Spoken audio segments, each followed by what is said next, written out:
Hey people, this is Imp from Black Talon Gaming, and I want to welcome you to my guide for your own survival playthrough.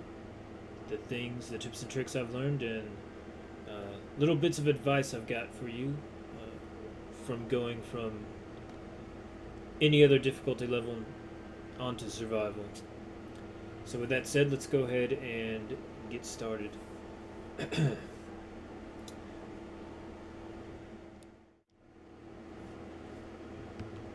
Alright, so my first tip for any survival playthrough is to watch your water consumption.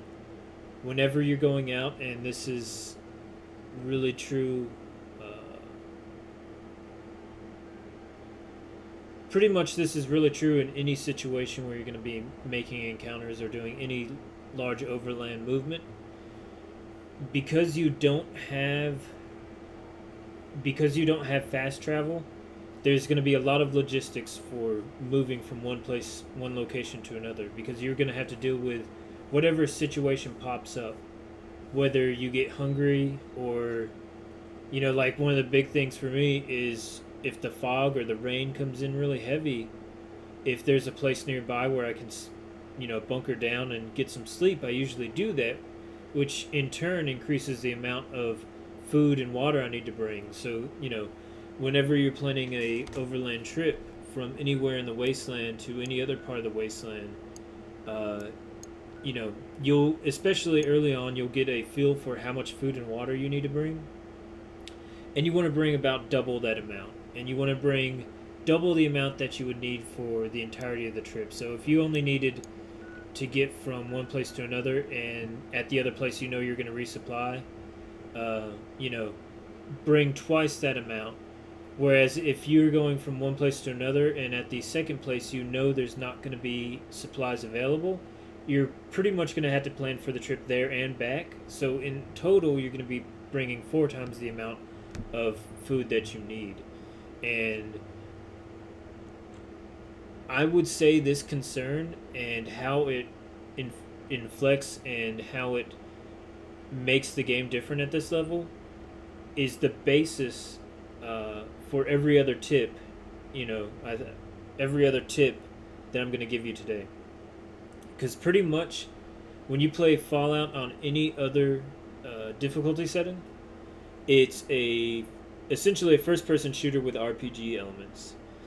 As soon as you play it on survival difficulty setting, it goes from being a first-person shooter with RPG elements to a first-person shooter with RPG elements with tremendous, I don't want to say strategy game because it's not quite entirely like that, but you have a lot of the same concerns, especially logistical concerns. Like going from here to Emerald City is, for me, over a day of a trip. I usually have to bunker down. I usually have to sleep at Grey Garden. And I can resupply at Grey Garden. And we'll get into that. We'll get into that next. But pretty much so my first tip is wherever you're going, bring 2 to 4 times the amount of food and water that you're going to need. And you're going to have to, balance this with how much you can carry.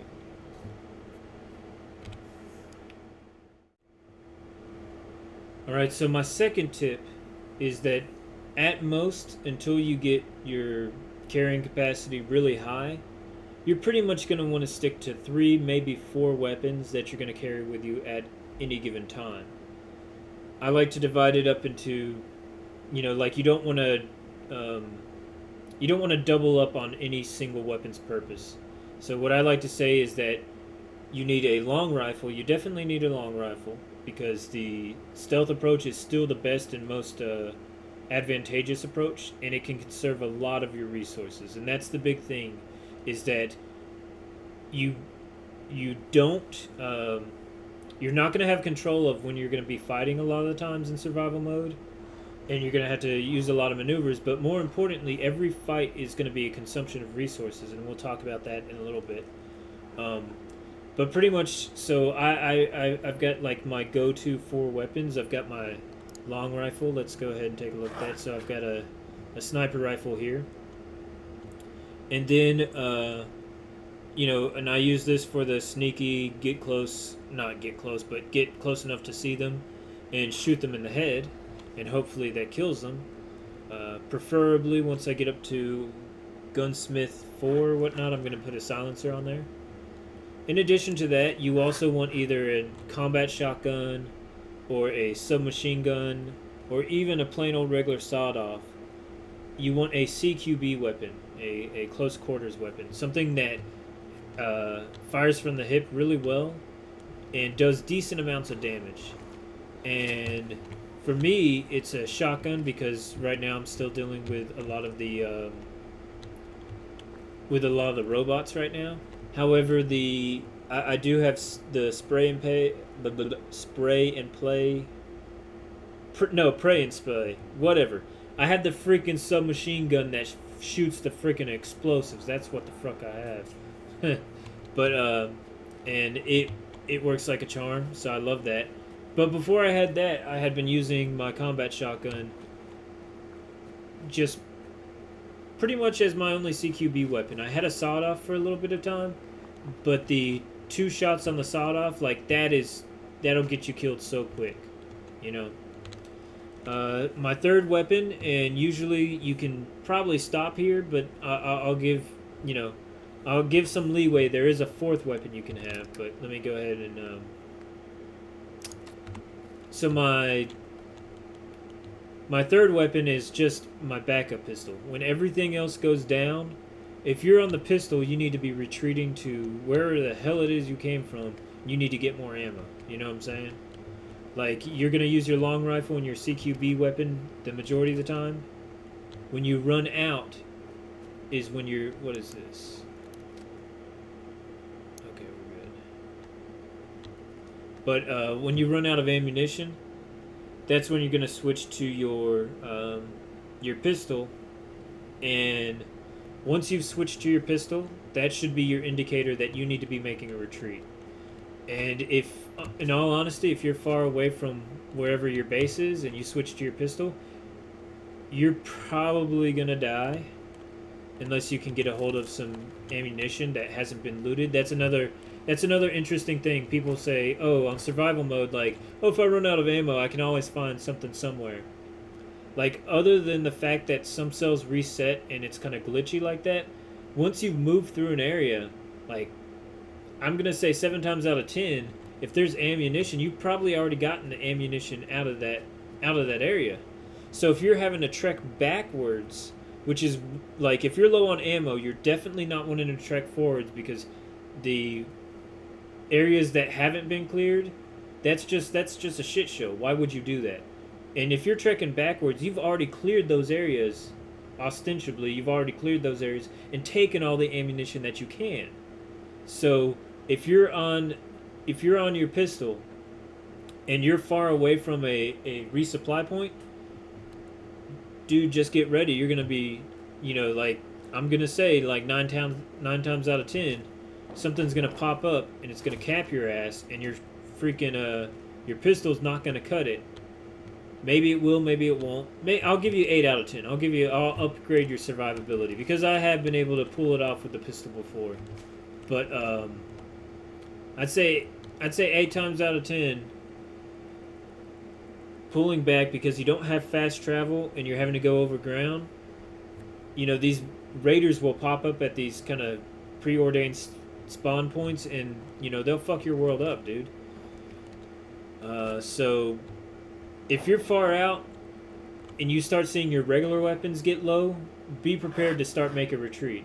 If you're on a mission and you've cleared out everything in a bunker, unless you only have 1 or 2 encounters left to go, and just like a single boss battle or so after 1 or 2 encounters, if you're only halfway done clearing out a dungeon or clearing out a location, and you know you're low on ammo, at that point you should go ahead and start pulling back because you're not going to make it.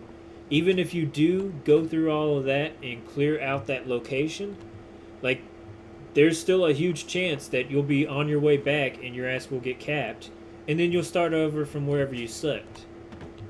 If you're really good about it, you can kind of make it work, go with the pistol, find somewhere to sleep like almost immediately, and do what I call a Groundhog Day situation. I had this happen to me early on the game. I lost everything in my 308. I lost all my 308 ammo. I had a 38, uh, a bolt pistol that shot 38 ammunition, and I had a regular pistol, and I had just cleared out something. I'm trying to remember what it was. I think it might have been Corvega, but I hadn't set up any resupply points, so I had to come all the way back to Red Rocket before I was safe, quote unquote safe. And so there I am running with I think 100 rounds of 38 in a bolt pistol, and then a 10 millimeter that had about 12 rounds in it.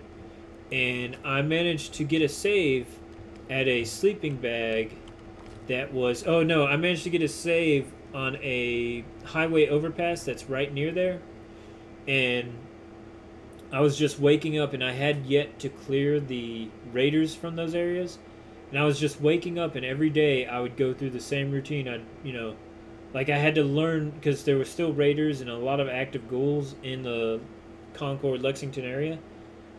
So every day I was going through, and I'd make it a little bit further and a little bit further, and then I'd die, and a little bit further and a little bit further, and then I'd die, and a little bit further and a little bit further, and then I'd die. And that can get incredibly frustrating, and that was all because of poor planning and poor logistics. You know what I'm saying? Like had my base been a little bit closer, I could have easily gone to the left, only dealt with some dogs, and made it and gotten some ammo, and then gotten back to Corvega really, really freaking quick. But because of that, like, all of Corvega's outsides respawned. It was good experience, but in the end, it was kind of a wasteful bit. I don't think I ever, yeah, I'm pretty sure I deleted all that footage, but trust me, that is something I went through. So, long story short, 4 weapons, and don't be freaking stubborn and decide not to pull back, because if you don't pull back when you're low on ammo, you're going to come across a situation where you need that ammo, you're going to die, and you're going to start all over again. Whereas if you pull back and restock and resupply, then go at it again, at least hopefully, some of the outside stuff will be cleared, maybe some of the inside stuff will be cleared, you know what I'm saying? So that's my second tip. Let's go directly from here to my tip number 3, and this is my second most important tip. So yeah, let's go ahead and do that. Alright guys, so tip number 3 for your survival playthrough is, if you look closely here, you can tell this is Drumlin. I'm using the Conquest mod, and I'll link that below. I'm going to cover some really good mods for use in survival playthroughs, but so my tip is that, or my second most important tip for a survival playthrough is that if you aren't used to building bases and doing all that crap, like, welcome to hell. In survival, you're going to be doing that shit, because it freaking matters, dude. Like, long story short, wherever your survival bases are and whatever they're producing, that's how you're going to get new water, purified water. That's how you're going to get new ammunition. That's how you're going to make your caps to sustain yourself.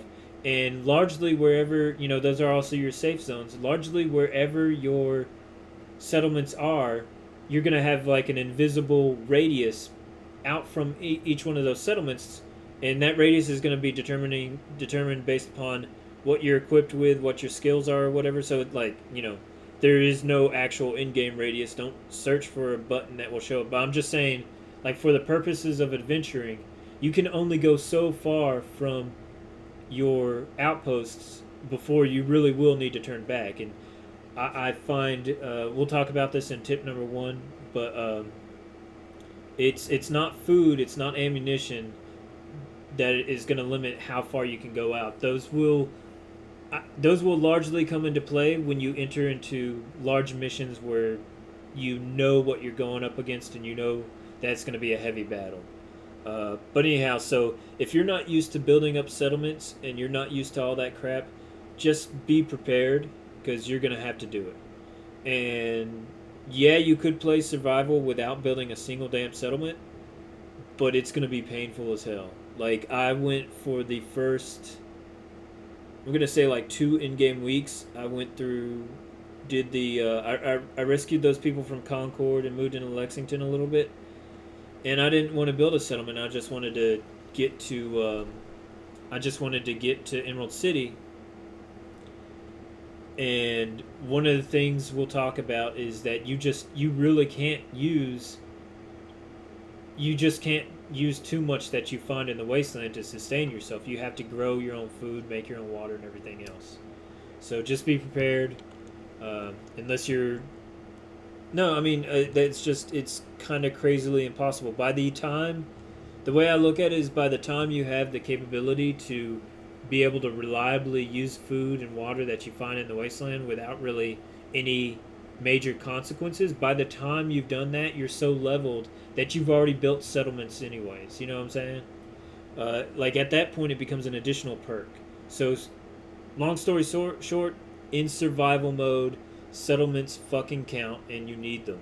Like, and if you played originally and you played through your casual playthrough and you didn't build any settlements, just be prepared. You don't have to make your settlements all look pretty or anything like that, but they will have like major utility. You will have to get used to making a little redoubt tower like this one here, and I'll put up a little thing. And the reason I do my towers like this, and yeah, I mean, I make mine look like really pretty because I like to role play and I like it to be immersive and all sorts of crap, but ultimately you don't need any of this. You can make it bare bones as fuck and it would still do the job. You know what I'm saying? I just like to look at something pretty cool. You ain't one of them synths here to spy on me. Nope, totally not a synth. All right, so that's my second to last rule. And while we're here, you know what? Yeah, we're gonna go ahead and move on, and we're gonna go to the first, number one most important rule for a survival playthrough. Alright, so my number one rule for any survival playthrough is that your water and how much water you have on hand, purified water very specifically, is going to determine how far you can adventure. It's going to be the most important resource and the biggest choke point, for logistical advancement. If you don't have enough water, you're not going to be able to complete missions like in good time, and you're always going to have to be coming back and forth and back and forth. So you want to up your water production as much as possible. You're going to want to find bottles and use them to fill them with purified water, just so that you have a whole shit ton of water whenever you're going somewhere. You're probably asking me, hey Chris, oh my god, why is water so freaking important, right? Half of the freaking drugs, I want to say like 75% of the drugs, whenever you take the drug, it's going to dehydrate you. And that not only goes for like your chems, but it goes for like your battle oriented drugs like your Med-X and even your medicines. Most importantly, your stim pack and your antibiotics, and you'll learn more about that when you play survival. All of those will make you dehydrated. There's only, if I can remember correctly, only the stuff that cures radiation will make you hungry. Everything else makes you dehydrated. And on average, I would say for each stim pack use, you're going to use 2 bottles of purified water. For each Med-X use, you're going to use 1 bottle of purified water. For each antibiotics use, you're going to use 2 bottles of purified water. I would say on average, for every battle where you don't have the drop on the enemy, you're probably going to use anywhere from 3 to 5 bottles of water, and resultingly 2 stim packs and like 1 Med-X. If you have the drop on somebody, like, you could pretty much get through that battle without having to stim pack up once. But if you're traveling and you're getting ambushed and stuff like that, which happens a lot in survival mode, you're gonna you're going to consume a lot of water. And if you're fighting a legendary, you're probably going to consume probably somewhere close to 6 bottles of water for that battle.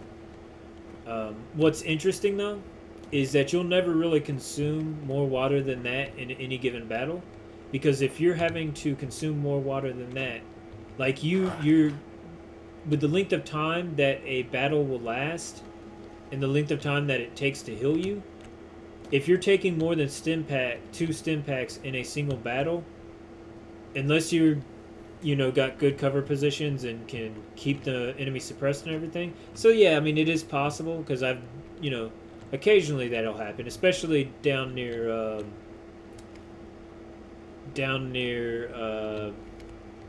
Emerald City and stuff like that. There's a lot of good cover that you can use out there.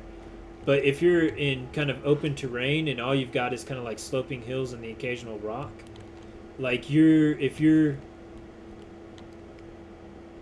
taking enough damage that you're going to be needing 4 stim packs or whatever, that damage is going to kill you anyways. The stim packs aren't going to heal you fast enough to save you. So, like, while you do use a lot of water per each battle, you're not going to be using, or excuse me, while you do use a lot of water, like, in traveling and in general, because of several battles one after another in a row or whatever, you're not going to use a lot of water in any given battle. Now, before I go on about how like important water is and stuff like that, and I think I pretty much covered it, a lot of people are going to be like, oh, but I could just drink any of the radiator water. And dude, I did that for like ever. And like, don't be a dumbass. Like, don't even say that shit, because you're a dumbass. Like, the radiation will get you killed. Like, okay. If you're not drinking purified water, then you might as well not be drinking water anyways, because the radiation is going to fucking mess you up. You know what I'm saying? I don't know how else to put that. You're a dumbass, pretty much. Like, dumbass. So, I'm not going to even... Long story short, if you're drinking out of the river, like, a ton, especially past the early levels or whatever, you're just going to build up so much radiation that you're going to die anyhow, so it doesn't even matter. You know what I'm saying? So, long story short, most important element in any survival playthrough is going to be your access to water and your ability to produce fresh water. If you're not producing fresh water and you're depending entirely on irradiated water and irradiated food, like, yeah, good for you. I mean, let's see here. If we take a look, we can... I mean, it's really not that hard to do, but I just want to see. Yeah, I mean, that could definitely be your first perk.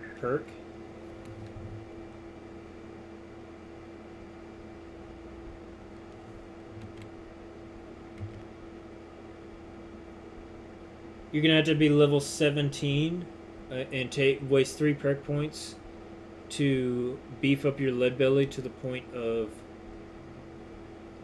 what a player who is building settlements would do. So you're wasting 3 perks and you're waiting 17 levels to get to that point. That being said, it's not a useless perk or whatever. Like, I could totally see how that first point of the perk probably does make a huge difference. I hadn't taken it. Maybe in my next playthrough I'll do that and see just how much that changes a survival playthrough. It's just that with this survival playthrough and how much radiation can build up, especially at low levels when you have very little hit points, like, radiation buildup is like just super freaking deadly. I don't know how else to put that, you know what I'm saying? Like, right now I don't ever take radiation from hardly anything, so, and I keep a bunch of Radaway and stuff like that. But anyhow, that's my 4 tips for how to, or those are my 4 tips for a survival playthrough. I think they can, if you inculcate these and adopt these in your own playthroughs, it's pretty much common sense crap. If you play a little bit, just even a couple of days worth of character, you're going to get these on your own. If you're just starting out fresh and new, I just wanted to give you a heads up about what you'd be in for a survival playthrough. It's hella fun, but at the time, at times it can definitely be super draining. Like that one, like those Groundhog Day type things that happens not so much anymore, but when like I was early level or whatever, occasionally you're just gonna put yourself in a situation that you probably should have just chosen to die and like restart earlier in the day. You know what I'm saying? But it's still great. It's still a great experience. It's like playing a totally different game. You're gonna have to travel everywhere by foot, no fast travel, and logistics is incredibly important. That's pretty much all I've got. Those are my tips. If you liked them, yo, go ahead and drop a like on this video. And yo, thanks for watching. Y'all take it easy. Oh, and if you're wondering, yeah, I'm doing a lot of updates to the settlements I have. I've got season 1 of Surviving the Wasteland, and it's coming up. Like, as of now, right now when I'm recording this, I've already got 8 episodes online. I think there's going to be a total of 20 episodes for the first season. The second season, I'm going to make it a lot more narrative, because I know how incredibly boring it can be just to listen to me talk, and, like, especially I'm not on script on anything. Like, I totally fucking trump this shit and just go off script and, like, oh, I'm gonna build a wall here. Yeah, like, that's pretty much what I did, dude.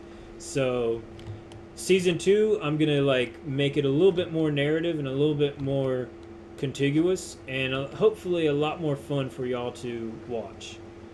Anyhow, thanks for watching. Y'all have a great day, and, yeah, keep being awesome.